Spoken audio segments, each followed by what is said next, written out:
Hey, it is up, everybody. It is Uncle Matt here going live on a night. Been a minute since we did a live stream, so there's a little catch up on. Here's the plan. And I'm going to preview AEW Gear, which is kicking off now with the 0 hour pre-show. I'm going to give my thoughts and a little bit of previews on the upcoming World Cup. I'm going to share some thoughts on the Titan season so far because I have Titans because I missed the most recent home game. It feels like we've only had like 2 home games that I've got to go to the Titans season. Some thoughts about Nashville SC. We can get to some other random stuff along the way, so it should be a fun little chat here tonight. Thanks for watching. If you haven't done so already, make sure you're subscribed to the channel with the bell notification so you get updates anytime I post a video or anytime I go live or anything like that. That being said, let's get right into it tonight. AEW Gear, big pay-per-view event for AEW. Feels like they've got the opportunity to kind of right the ship, kind of reboot, kind of a little bit, because obviously the last, really 6, 7, 8 W have been very all over the place. If you think Double or Nothing, when CM Punk first won their world title, seemed to be a big watershed moment for them, putting over the biggest star they've probably had in the company from the perspective, putting the belt on him, and he then immediately got injured and was out months of action. Some other things were going on then. MGF's fallout with he was gone for a while came out of that show. And it seemed like All Out 2 months ago was going to be the reboot show. That was the show. CM Punk's coming back. We're up to the show where that MJF was coming back at that show as well, which turned out to be true. The reboot didn't go down the way they would have planned at All Out because of what happened after All Out in the pre-show pre-show media scrum, press conference, whatever you want to call it, where CM Punk basically crapped all over the company, crapped all over other people, leading to some sort of backstage altercation between him, Young Bucks, and Kenny Omega. All of them were immediately removed from AEW. Punk also tore his triceps in the match at All Out, so no matter what. But all of them were removed, kind of figure out what had happened, figure out what way to approach the situation was going. Seems at this point everything has been resolved, and it looks like the way it was CM Punk was found to be at fault because he's not had any connection to AEW since. He's even apparently been removed from their video game that's coming out later this year. And the Young Buck, Kenny Omega, the Elite, are returning tonight on Full Gear. So seems like it all worked out for them. But like I said, coming back with the big title match to headline the show, seems like this is AEW's chance to kind of reboot, reset, wipe the slate clean, and kind of move forward the way they want to, back on track. So we'll see how that goes. I've predicted what happened post-show last pay-per-view, the injury issues they've had. You can't predict those.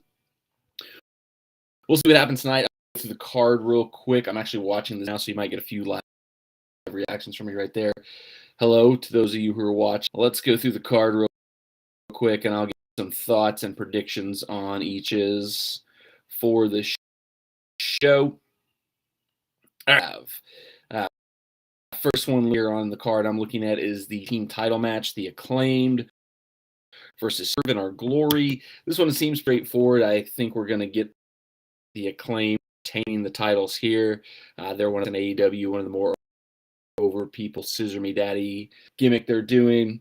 And as well as we've seen to be going on the slow build for a while till slowly breaking up, the more they do promos, the more they do everything, it's just clear that they're going to be heading towards a breakup and they'll feud with each other. The only other explanation, and this could also happen, is aiming to do the angle where Swerve Scott is becoming more of a heel, more of a bad guy, becoming more of a douchebag. Keith Lee's resisting that. He's wanting to stay aside, keep being a good guy. It could be a big just swerve. Keith Lee could go full heel, and they could both turn into just huge heels here in the tag team titles. I don't think that happens. I think the Acclaimed retain titles. They're too hot to pull the belts off them right now. them going while they're over and they're on a hot. Let's keep that going. 0 Hour open up with a 5-man tag, plus it looks like it's gonna be Danhausen, obviously, against member Factory.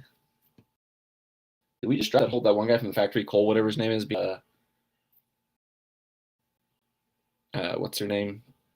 Jay Lethal's group. Like, he joined them, and now he's back with the Factory. I don't know. Main card: Toni Storm versus Jamie Hayter for the women's interim title. It's really interesting because I think you can do one of the other women's matches that's on the show, the Britt Baker Saraya match. It makes sense to me with the way they've been kind of, once again, teasing dissent between Hayter and Britt Baker, and the fact that Britt Baker is basically a full-on point time. Jamie Hayter wins the title to eventually Baker. Britt Baker, the face, the biggest star of the women's division, eventually be back. The complicating factor in all this is that Thunder Rosa, technically the women's champion, an interim championship that's being done right now, because she's theoretically supposed to come back at some point in time to once again be the official women. I believe January is the latest she said that she's expected to come back, but speculation ever she went out, and Toni Storm in some recent promos kept speculating that Thunder Rosa is not as injured as she says. She didn't want to have to drop the title with Toni Storm, which apparently was the plan. So if the plan was for Toni Storm to get the belt all along, at this point in time, it makes a move forward with whatever your plans for the title were. Let Thunder Rosa do whatever Thunder Rosa back. I think Hayter wins the title tonight. She's been getting pretty over really well. And it makes sense for her to win the title to eventually set up a feud. And Britt Baker, which that leads into Britt Baker versus Saraya, former Page of WWE, making her first appearance in AEW to wrestled in 5 years, coming off neck issues that forced her into an early retirement for a little while. It's funny how people keep getting retired by WWE and they come back and they're able to wrestle for AEW, whatever. Coming back, 9 out of 10 the situation on paper, and you'd say the new incoming person, the big star from the person who's going to go over, that's the person you're going to put over in this match. But the build up to it went in a different way than maybe even an AEW plan, so maybe that would have been their plan. But Britt Baker has definitely come off more as the feud. Saraya is trying to be a baby face, but she's doing this thing where she's like promoting all that she achieved already and like downplaying Britt Baker's achievements and like saying, I came from WWE, I came from a big show, there's nothing AEW is beneath me, which is almost making her heel, but she's trying to be a baby face in it, a little awkward, a little weird. But Britt Baker has definitely come off as more, especially in her like last couple promos for this match. So a lot made for Saraya to win her first match in the company. But I gotta think that the way it's going, and like I said, if Jamie Hayter wins the title, the next logical match for her at some point is to feud with Britt Baker, for them with Britt going babyface, Jamie Hayter being the heel. So I think Britt Baker over here, unless you're going to have Saraya do a full-blown heel to win or screw Britt Baker to win the match somehow. Those would be my two towards just having Britt Baker win clean, because if you're going to send her to go for the title, which you don't have to go for that maybe right away. Maybe you can slow build to that. So maybe I turn heel and win, and then slowly build Britt Baker back up off the side. Now that I'm saying that out loud, that is my prediction. I think Saraya is going to turn and beat Britt Baker. That'll be fine. Britt Baker can do the baby feud with Jamie Hayter going down the line. So that's my prediction for that one. I talked myself into that midway through. That's weird how this happens sometimes. So then we got the 4-way for the Ring of Honor World: Jericho, Danielson, Claudio, Sammy Guevara 4-way for that belt. I think Jericho probably wins. Doesn't make much sense to take it now. It seems like they put him on it to kind of a marquee name, a marquee face, for eventually split Ring of Honor off into its own brand, which because Tony previously had talked like that was coming sooner rather than later, but we have Ring of Honor splitting off into its own brand and getting its own TV deal in a while. So if that's come off the table, or if that's been delayed, move the belt off of Jericho to somebody else. There's been insinuation that there's between him and Sammy Guevara, because Jericho is just insinuating that he's going to win the match. It's going to be the Jericho Appreciation Society coming out on top, kind of giving hints that he might actually win the title himself and not just be there to help Kane. Don't go yet. It's a little too early for, like, not everybody can be betraying their friends on this show and setting up future feuds. So I would guess James, but Danielson's been cutting some great promos about how much the Ring of Honor world, how much he wants to save it from Jericho. So I could see Danielson winning as well. My gut tells me Jericho is going to hold it on.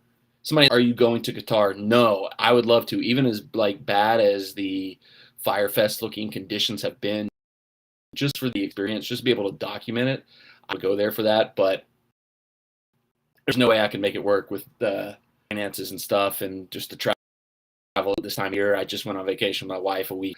My work schedule gets kind of crazy this time of year every year. So just if tournament, if it had been more than the World Cup normally is held, there's a chance I could have made fall into winter is some of the busiest time of the year for me at work. So there's just no work to go, but I would have loved to have gone on and just seen the disaster that's going to happen in Qatar up close. We got Jade Cargill, Nyla Rose for the AEW TBS Championship. This one's pretty straightforward. Nyla Rose stole the belt and was taunting Jade Cargill that she was the real champion. Jade wins this matchup.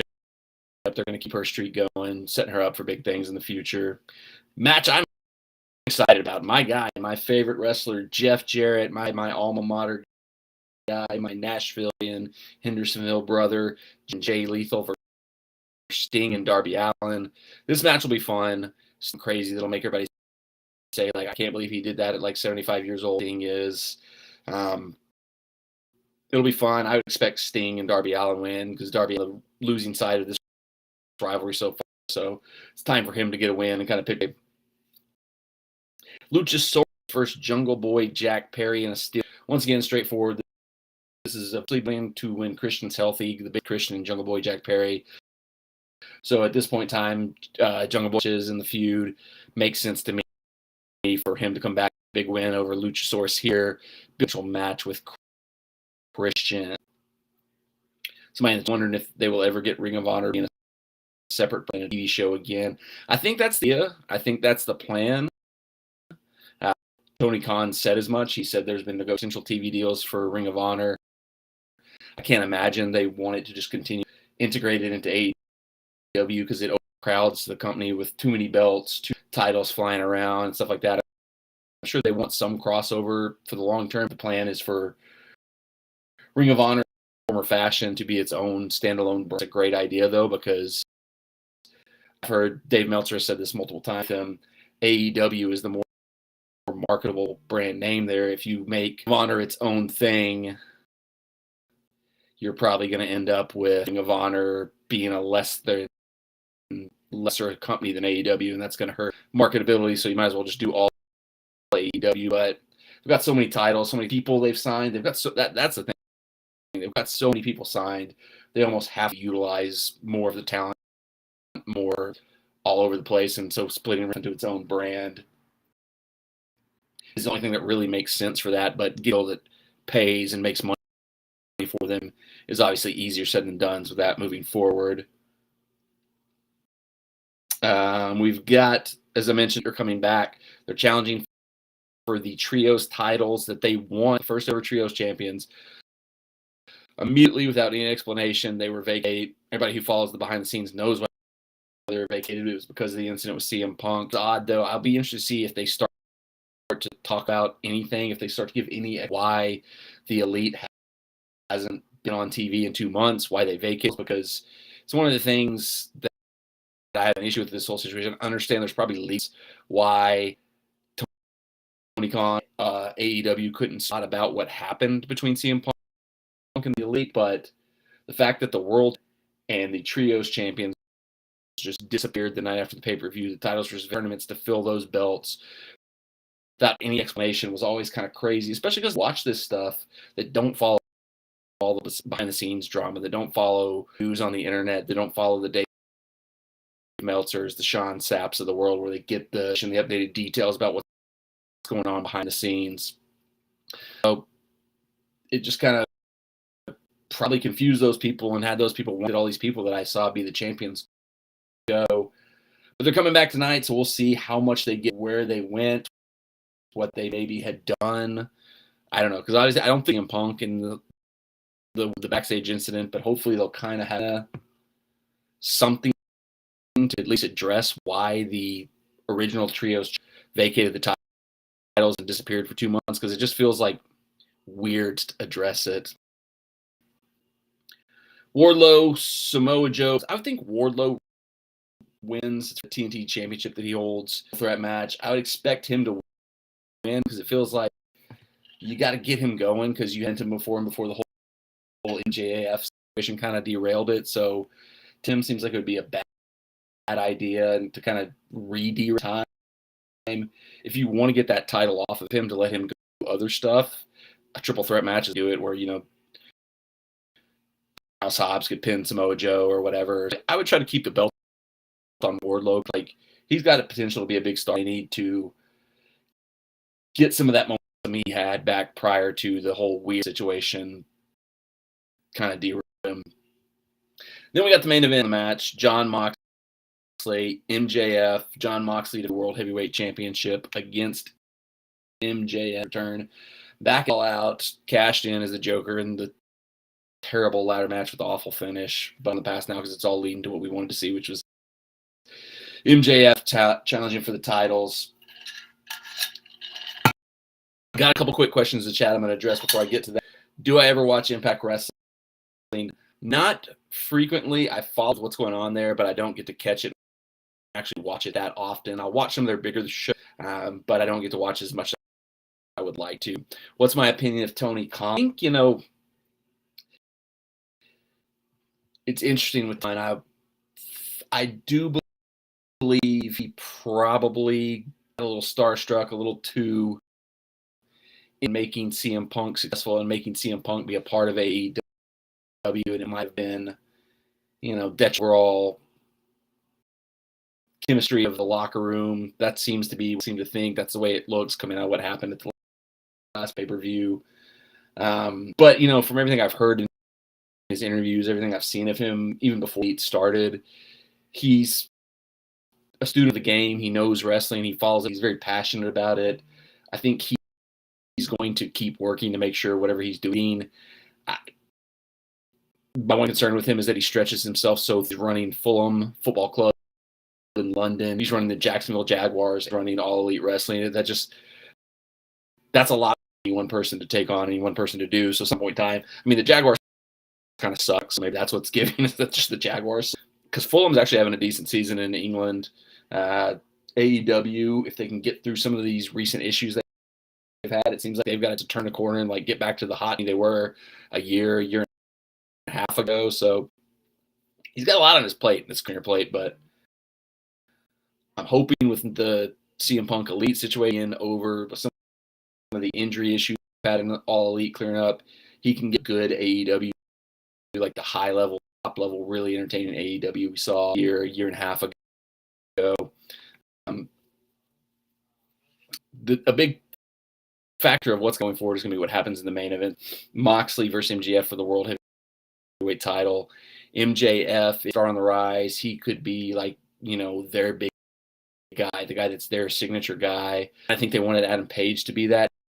And maybe it didn't get quite to the level they wanted it to, and all derailed by CM Punk arriving as well, I think. But they got a chance with him. He's over as anybody they've ever had. The crowd goes nuts for him. Promos, gets the job done in the ring. Good look. He's got everything you need. Signature person of the company. I'm pretty sure he's winning the world title tonight.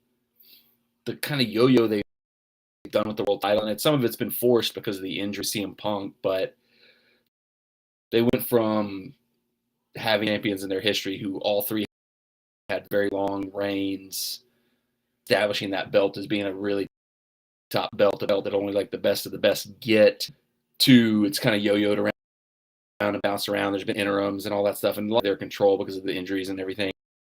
But it almost feels too soon, the belt off Moxley, because he's just from day one with their guy. He's been the guy who carried the company. So you could almost do what New Japan Okada, where this is MJF's big chance, and he falls, loses, Moxley retains. JF goes on a quest to redeem himself, to build himself back up, to get back there, and eventually he does find it. I don't see them doing that, though. I think for a while I thought that, I mean, obviously they've had this thing where MJF's done a light babyface turn. He went against this little bit attacking him when they've also been attacking Moxley. It looked for, and he's saying how much he's going to win the title, legitimately, that he's not cheat. He's not going to use the diamond ring. He's going to do it the right way. It's just typical wrestling setup for him to just have the firm show up, cheat. It was all a swirl. He's a villain. He steals the world title from Moxley. But the babyface stuff, like his light babyface has worked so good so far. I'd hate to see them, I'm torn because he's so good. I mean, if to redirect and go back to him being a heel and relearn, he'll pull it off. He'll be able to execute it, but I'd kind of be disappointed because it feels like they've got a chance to do, he can almost be like, it's too this comparison, but I'll do it anyway. He could kind of be their version of The Rock, just because he's got that kind of, he can cut promos where he's kind of a hole, but he's charismatic and fun. So he could be that kind of baby face who's also kind of a jerk to everybody that The Rock always was, without having to do a full-blown swerve of a heel turn of cheating to win.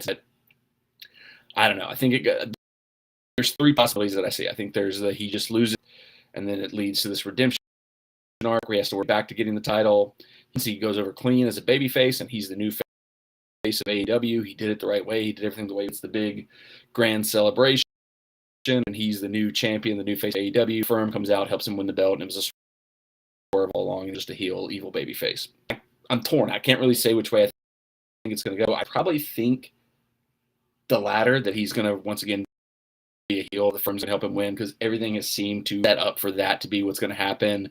And Tony Khan has his benefit, but sometimes to his detriment. When he's got his long-term plans, he's got his long-term ideas, he tends to stick to them. He doesn't budge, unless he's forced to through injuries or else. As a great example of this right now is like FTR is as hot as they've ever been as a tag team. They're as over as they've ever been they're the AAA tag team champions. They're the New Japan heavyweight tag team champions. They are what's the other one they got? They're the Ring of Honor tag team champions. It would make so much sense for them to kind of do the old Ultimo Dragon, get all the belts, and win the tag team championships. But Tony clearly had this long-term plan with Swerve in Our Glory, what he was going to do with the Acclaimed. I think FTR eventually comes into those plans, but I don't know how long the other want to keep the tag team titles on them. And New Japan decides to move the tag titles off FTR before you get the chance for FTR to win the AEW tag team titles. You've missed this opportunity to get this crazy moment of just having all the belts, which would be awesome and cool because they've been as good as anybody's been in forever. But because the way he's got things planned, he's kind of had to keep them out of the mix. Maybe he should have changed course and brought them into the mix and put the belts on them. I don't know. It's hard to say. Got a hi, hello. How are you doing, mate? I'm doing pretty good. Looking forward to this show tonight. That is an exciting one. I'm pumped for them. They looked throughout World Cup qualification. I got to see them live in Nashville when they played the U.S. in a World Cup. We tied 1-1. I mean, solid. We've got, a lot here in Nashville. Alistair Johnson, for a Nashville SC player. Cup, excited to see him get a chance to play in something like that. Was hoping Jacob Schaffelberg call up might be a late addition to the Canadian roster, but he didn't quite. But he's been a good player in the short time he's been in Nashville SC. So hopefully there's more to come from him. So we'll see. But that's a good transition because kind of talk about was the World Cup. Now that we kind of talked through AEW so far. This is such a weird World Cup, and I know everybody said it with like the weird issues with it being in Qatar, the issue winter. It is very bizarre. I finally got around to the Netflix FIFA Uncovered documentary today. I watched all 4 episodes. Just finished it right before I jumped on and went live. And it made me so angry because it's not like we didn't know all these things about FIFA. We knew them before. Like everybody who followed soccer knew about the corruption of FIFA, knew about the issues within. And at the time, going out, we were just wondering, when are they finally going to take these people down? When is Sepp Blatter finally going to, brought down?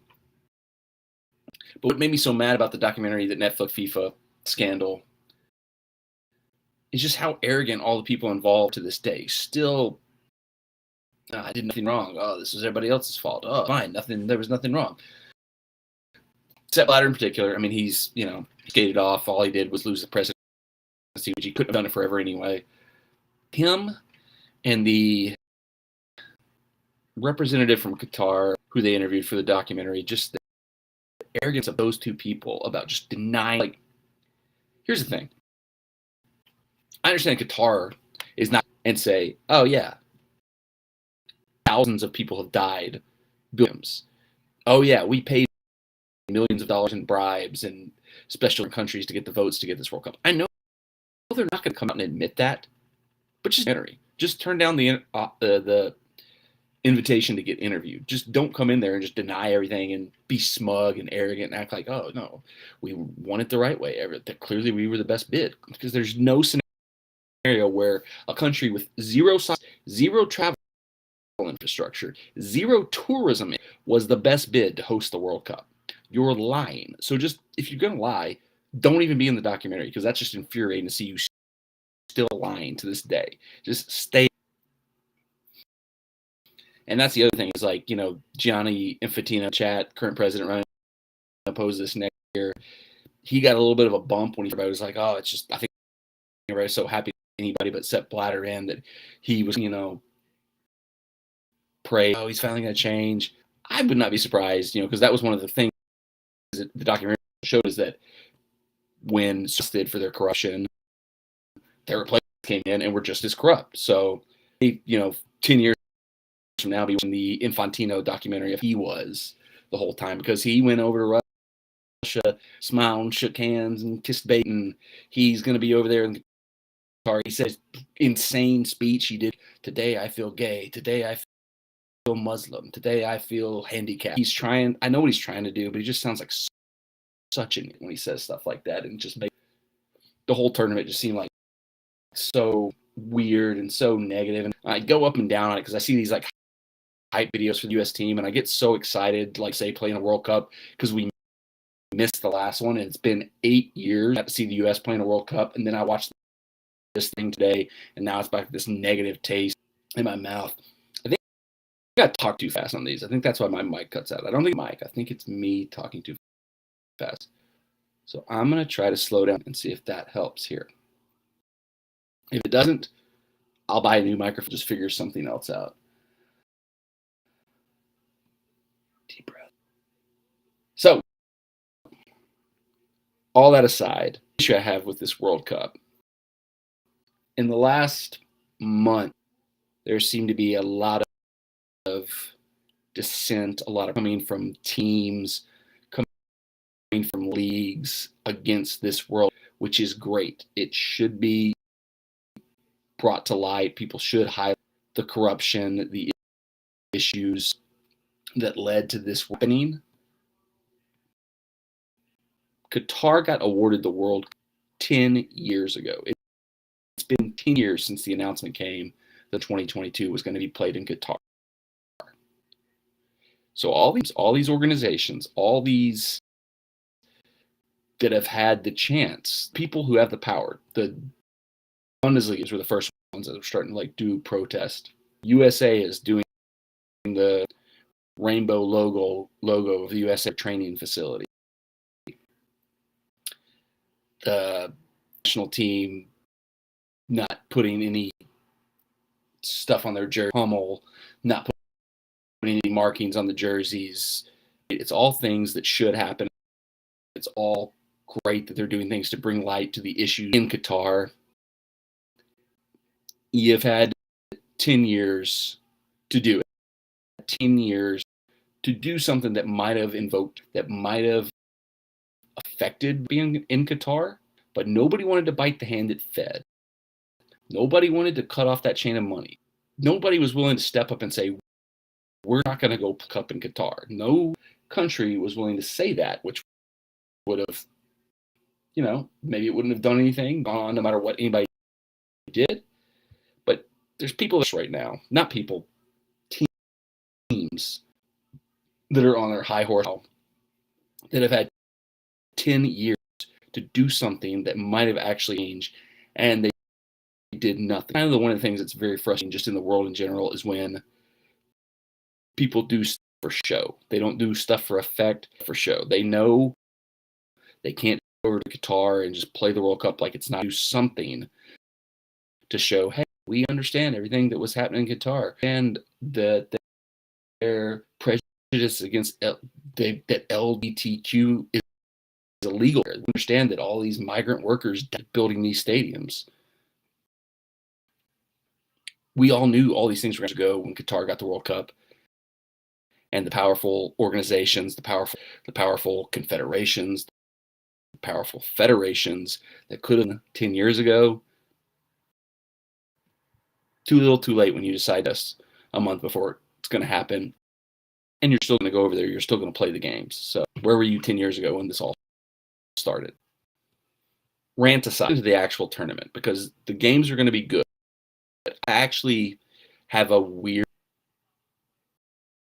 theory that this might be a play standpoint from like the soccer on the might be one of the better World Cups we've seen, because I think it's in the middle of most team seasons. The players are worn down. They're not going to be as good as they usually are. I kind of think they're going to be better than they usually are because season form. Usually the World Cup summer where the players have just played 50 to 60 games across their season. They get like 2 weeks, do a training camp, go play a game. Would it have been better if they'd got like 2 weeks off between the break in the season and the start of the World Cup as opposed to like 1 week? Probably, but I mean, players are going to be in mid-season form in theory. Like, let's say a player who plays for Manchester United, if instead, like, next Friday, England plays US. So if next Friday, if that was an England Manchester United game instead of an England game, oh man, that's not fair. Mark Rashford's going to be so tired because it's in season. No, it'd be like, it's mid-season. You're supposed to be in form now. You're supposed to have you're in the best shape you're probably going to be at the end of the season. Do they have time to get their team chemistry all there? That probably be hurting. But in terms of like form, I think the players that are there should be as good as they've ever been at a World Cup. Now, a lot of injuries that have kept some really good being in this tournament, and that sucks. But the players who are healthy, the players who are there, they're in what we would call mid-season form. And I would think that's some pretty good soccer. I could be completely about that, because the other factor is the weird tar. How much does that disrupt the way players are able to play? The fact that it's not to the point that they're going to have water breaks, even though we're in November. My theory out the window. I don't know. We'll see. I'm excited to find out. Talking specifically about USA, I mean, I like our chances. I mean, the one thing I think a lot of people are disregarding Wales. A lot of people are saying like Iran's in the group, England is the heavy favorite to win it. It's going to go one of two ways, I think, because they're in that phase where they've slowly built themselves up over the last two like major tournaments. They got pretty deep into, I think, semifinals, maybe even had a really good. Then Euros last summer, they made it all the way to finals and just fell short. When you're on that kind of trajectory, one or two things happen. You either the cycle and you get that big win and you finally win the tournament, or you come short one time, the next tournament you go off the rails, because they are getting older. The generation of players that's kind of carried them to this are getting older. They've got as many injuries as any. I still think they'll be pretty comfortable to play. Harry Kane's pretty solid. Phil Foden, young guy, is going to give a lot. They've got some good young talent to mix in with some of the. I think they'll be okay. A lot of people hate on Harry Maguire, especially fans. He has his issues from Manchester United, but the one thing he has in England is he's got a protection system around him. United, I would have liked to see a little bit more Harry Maguire United, because now that Casemiro's there, he's got a solid holding midfielder in front of him, which he's never had at Manchester United. He's got potentially Rafael Varane next to him. He's got potentially Lessens next to him. He's finally would have complementary players around him, which, being that he's the most expensive defensive player purchased, I believe you shouldn't need all that complementary stuff, but he also should have never been the most expensive player ever purchased for defense. So kind of one or the other, but I think he'll be fine for England. I think he'll be always been better for England than he has been for United. So hold his struggles at United against him when it comes to England. So I think they'll be solid. Iran, a lot of people say like they're better than you should expect. Watch out. I don't know. I'm more concerned with Wales than a lot of people are, because Wales had a decent showing in the last year. And I think the fact that the Euros were just last as opposed to 2 years ago might help the European team a lot in this tournament, because they're going to have a lot of players that have more recently been to the rigors of a, World Cup here in CONCACAF. It's never a competition that the Euros are. It's never the same. You just can't get the same experience out of it. So I think a lot of the European teams that had good run last year, I would kind of expect them to carry over that as long as they're healthy and fit. England, Belgium, Argentina in this tournament. Like I said, I think England does well, but they could go on a two. But I think they'll do pretty good. Argentina, I'll get to them in a second. Belgium is one of two teams we're going to disagree on this one. I think Belgium and Portugal are teams to watch. Might have a major crash out in this tournament. Belgium has had their golden generation going back to, 2014, the last time the U.S. was in the World Cup, was the kind of the start of the Belgium golden game. And they still got a lot of really talented players like Kevin De Bruyne, best players in the world. You got a few new ones coming up, playing a lot of the same defenders that they were playing in like 2014, 18. Vertonghen still in there. Toby Alderweireld is still. They haven't restocked back there. That Courtois, he's going to protect them a lot. He'll help them a lot there. Surprised to see Belgium maybe be one of the disappointing teams of this tournament. The other my eyes on is potentially being disappointed in this tournament is Portugal. Same deal. They got a lot of really, really good talent. But as a United supporter, seeing everything that's going on with Ronaldo, I can't help but it's got to bleed into what happens with Portugal in this tournament. Because he's got two United teammates that are there with him in Portugal who have seen what he did, have seen his interview, and we saw the handshake he had with Bruno when they arrived for camp. But going beyond that, the kind of secret thing of Ronaldo, and everything he said to Piers Morgan is that he's, still this great superstar who should be treated with respect and shouldn't be expected to just come on for 3 minutes at a time. Should be starting every game. Look up what United's record is when he plays, his record is when he does not play. He's also only got one goal in the season. And going beyond that, just statistics can lie, analytics can lie. I've watched every United match this season. And I think Ronaldo's gone. Last year, he came in, he remembered from the early days of United. He was Ronaldo from the glory years in Real Madrid. Still had that burst. He had that little ability to find inspiration, to find the open space, to separate from a defender just long enough to get a shot off, to score goals. That seems to be gone this year, watching him play for Manchester United. You see him go into a 1v1, he can't explode into dribbles. There's times older guys, if there's any older guys, older women, maybe even, I can't experience, but played soccer my whole life. The last I turned about like 35. There started to be times where my brain was saying duty and my body was about 30 steps behind my brain, and my legs just wouldn't move the way that I wanted them to, even though I knew it, I just wouldn't move. I see that happening with Ronaldo.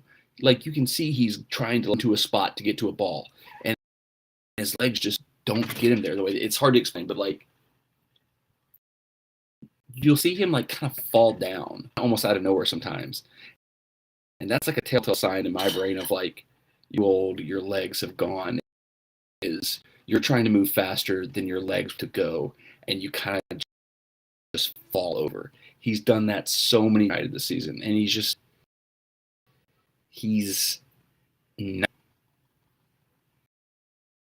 anywhere close to the Ronaldo he used to be. And I think Portugal's whole team is hoping he's the Ronaldo he used to be, because for as many talented attacking play beyond him, Bruno, Bernardo Silva, Rafael Leao, they always seem to just park the ball, gets goals. That seems to be their strategy. And if that's strategy at this World Cup, I fail, because I don't think he's physically capable of doing what he used to be able to do. So take all the drama that's going on. I think Portugal would be a disaster in this World Cup. I'd say I could be wrong. He's one of the best players of all time. He can pull it out one last time, maybe. We'll see.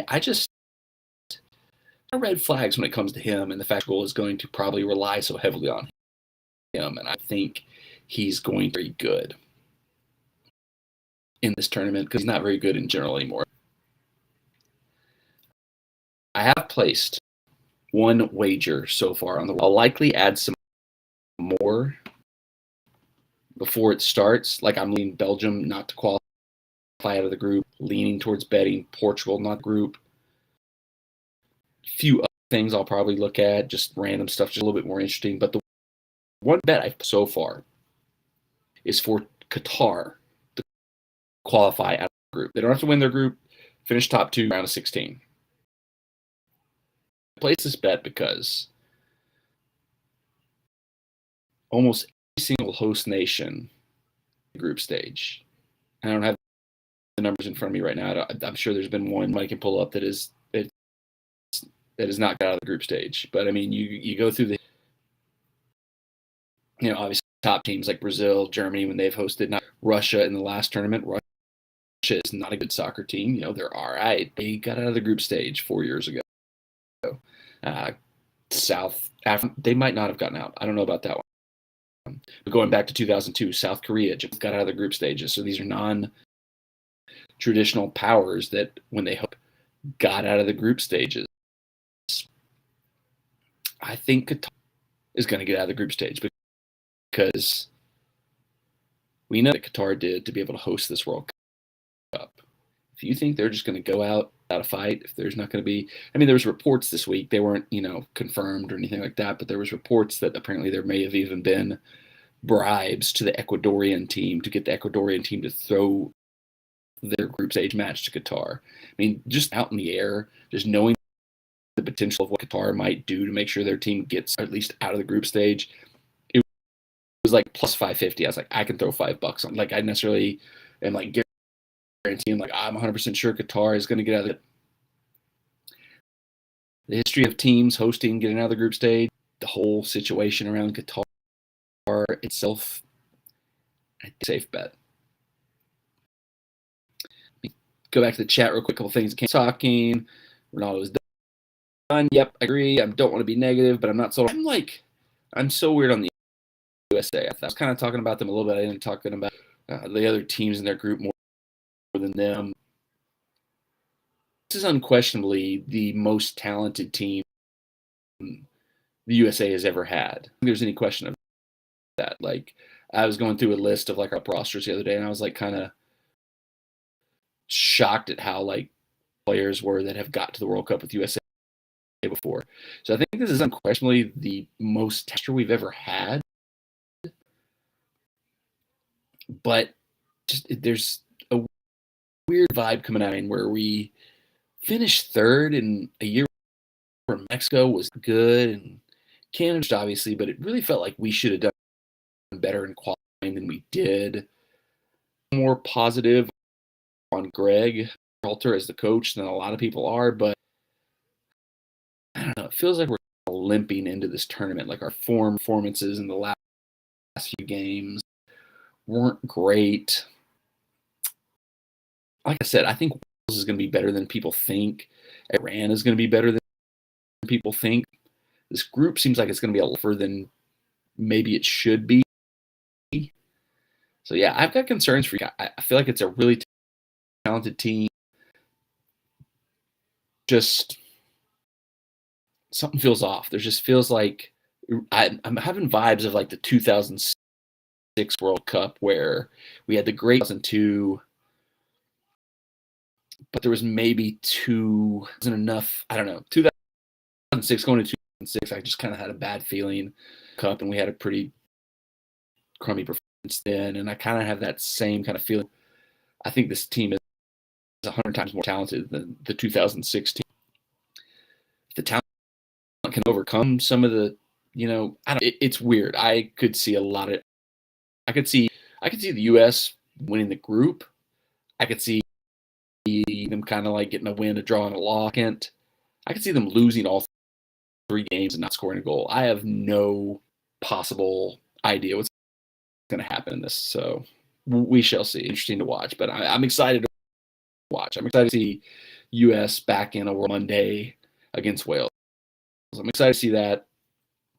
What a breakdown during his time at TFC was sad. Yeah, that's very similar to what's happening with Ronaldo. Team from Africa breaking through. Senegal, obviously the obvious pick, but with Sadio Mane officially out of the tournament, huge blow for them. Although I've listened to some podcasts, I've seen some people World Cup who have said they're built more around their defense, that he's kind of like almost similar to what Portugal hopes Ronaldo will be the guy who can nick goal, play good solid defense. So Senegal's defense could potentially keep them, even with him being out.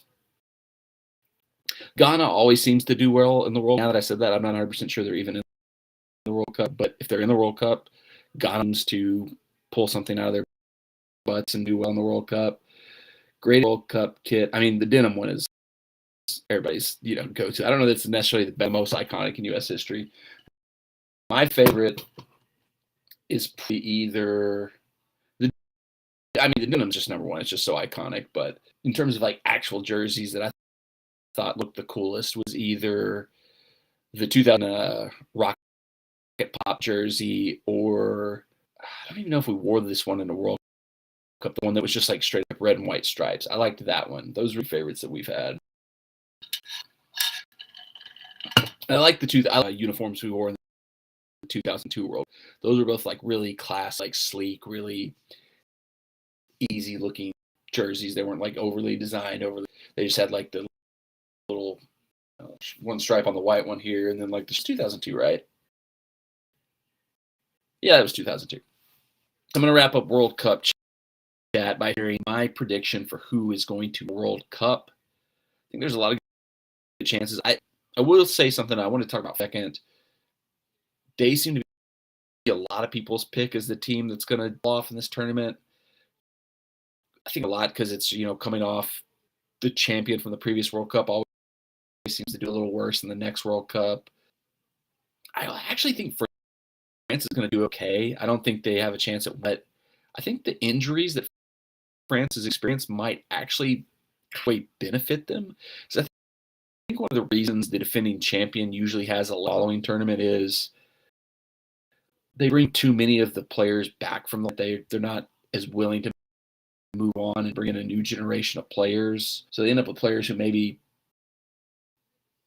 should have come back. And France has kind of been forced to not Pogba out, N'Golo Kante out. News broke today, Karim Benzema. They're going to have to move on. They're going to have to bring in some young players that weren't in their plans for this World Tournament or for this World Cup tournament. So I think they'll do okay. A lot of people are like earmarking them as being the team that's going to drop off, and I think they'll be fine. The group, I think they'll, quarterfinals maybe at least, but they've got so much talent even after their injuries. I mean, Karim Benzema's out. Oh, great. We got Antoine Griezmann. We've got Kylian Mbappe. We've got, just France is so loaded right now. Like they probably could use, completely go to all your young players. You'd like to have some experience still in there, but I still have a chance to win the World Cup, but I think they're going to be better than a lot of people think in this tournament. They probably should have got rid of their manager. Like, he seems like he's been there too long. Like, that's the one thing interesting about like international soccer compared to club soccer. You kind of just got to move on from the managers. You don't want to give anybody 4 to 6 years, like one World Cup cycle, because it seems like if you go beyond that, once again, the managers get too attached, just not willing to rotate and bring new players in. Sometimes the player hearing the same instructions from the same guy over and over again. It just feels to me you should almost always change the manager every 4 to 6 years at the international level. We saw in USA with Serena the first go round, he stuck around to the top, and that one was a huge step back from the 2002 World Cup. Heisman probably went 2 years longer than he should have with the U.S. Deschamps, it seems like maybe the time after the Euros last year, but I think, and there's a lot of people speculating. Shout out to my friend, the Bear of Texas, big French, huge France fan and follower. He's been clever for Zidane to take on the France national team job. Makes perfect sense. That would also explain a lot why Zidane has jumped back into club managing. And so maybe there's a chance that France, Zidane wasn't ready to take that job, or that he was time off. And so rather than get rid of Deschamps and bring interim, they just are sticking it out with Deschamps until Zidane's time comes. I would, if there was a way to bet on to be the next French national team coach, I would bet the other week, because I think that's 100% definitely happening. But the team that I will probably be placing a future bet on to win the World Cup is going, and there's essentially 2 reasons for that. Number one, I think the squad team they have is the best overall team they've had in the Lionel Messi era. There was a lot of year they didn't have a lot of talent around him. He was trying to carry the team. Or there was a couple when they had some talent, they couldn't figure out the right way to fit the talent in a room. It's kind of like England back in the day had Paul Scholes, Gerrard, and Frank Lampard, 3 of like the best central midfielders England's ever had, but they couldn't play together because no manager could figure out a way to get them into a team together. And I think some players just had that issue with Messi where, Sergio Aguero, all these talented players that Argentina's had, maybe it was just how do you get the talented players in with Messi. But I feel like overall better now. I feel like, they've got complementers in the attack that can support him. Good defense now. Lisandro Martinez is for Manchester United. So I think this is the best Argentina team, Messi era. The other reason I would bet Argentina up is, once again, not know exactly how this would happen, but Qatar, thing they did to get this World Cup, to showcase Qatar, to make them, they want to be the star of the show. They want their country, their thing, the star of the show. They want this Qatari World Cup to be this great event that will cement the legacy of Qatar as a great world power.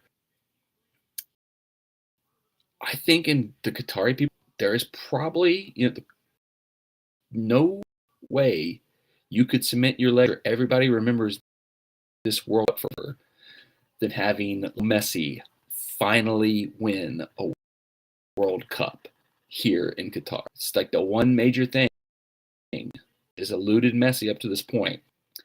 So what better way for Qatar to make sure everybody remembers the World Cup forever than for the, potential all-time Lionel Messi to win his World Cup in your country? There's some shady stuff that went into getting the tournament to Qatar. I don't think it's past them to do some shady stuff, make sure the tournament they host is one that everybody's going to remember forever, that's going to have a signature thing. Because you think about it, let's say wins the World Cup. They're very talented. They very well could win the World Cup based on the talent. Is that going to be something people are going to point back to 30 years from now and go, remember when Brazil won in Qatar in 2022? Probably not. Germany, if Germany wins the World Cup, German fans, obviously, they'll remember it, but other countries be like, I remember when they won that in 2022? I don't think so. The one result of this tournament, the Qatari World Cup, into the all-time unforgettable World Cup legacy tournaments, is for Lee to finally get his World Cup in Qatar. That is why, more than the talent they have in the Argentina team, that is why I'm putting my money in Argentina. After watching the documentary today,